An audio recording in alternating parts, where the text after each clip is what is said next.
கண்களால் காண வருங்கொல் என்று ஆசையால் மண்கொண்ட வாமனன் ஏற மகிழ்ந்து செல் பண்கொண்ட புள்ளின் சிறகொலி பாவித்து திண்கொள்ள ஒர்க்கும் கிடந்து என் செவிகளே என்று பாடுகிறார். பார்க்கின்ற கண்கள் மற்றும் பார்க்கப்படும் பொருள்கள் அனைத்தும் நாராயணனே என்பதற்கேற்ப என் செவிகளானவை தாமே கண்களாக மாறி ஒருமுறையேனும் காணலாம்படி அவன் வருவானோ?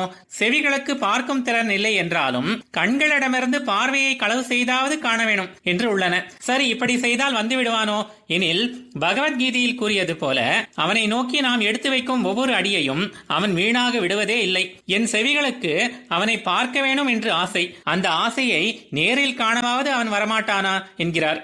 வாமனமூர்த்தியோ திரிவிக்ரமமூர்த்தியோ கருடனின் மீதேறி வந்ததாக கேள்விப்பட்டதே இல்லையே, பின்பு ஏன் கூறுகிறார் எனில், பெரிய திருவடியின் மீதேறி எம்பெருமான் ஆங்காங்கு யாத்திரை பண்ணி யாச்சகம் செய்தாவது தன் உடைமையை பெற்றுக் கொள்வான் என்ற குணத்திலேயே ஆழ்வார்க்கு நோக்கு. இப்படி மாவலியிடம் பூமியை கவர்ந்த வாமனன் தன் மீது ஏறுவதால் உண்டான மகிழ்ச்சியோடு பறக்கின்ற கருடனுடைய சாமகானத்தை ஒத்த சிறகின் தொனியை சிசுபாலனோடு விவாகம் நடக்க இருந்த போது ருக்மணி பிராட்டிக்கு கேட்ட சங்கொலி போலவும், ராமபிரானே இருந்ததாக மாயா சிரசை ராவணன் காட்டிய போது சீதா பிராட்டிக்கு கேட்ட சார்கவில்லின் நாணொலி போலவும் பராங்குச நாயகி தனக்கு இதை பாவித்து எதிரே யார் நின்று பேசினாலும் அதை சிறிதும் செவி ஏற்காமல் இந்த சிறகுகளின் ஒலியையே உறுதியாக கேட்டபடி என் செவிகள் உள்ளன என்று கூறுகிறார்.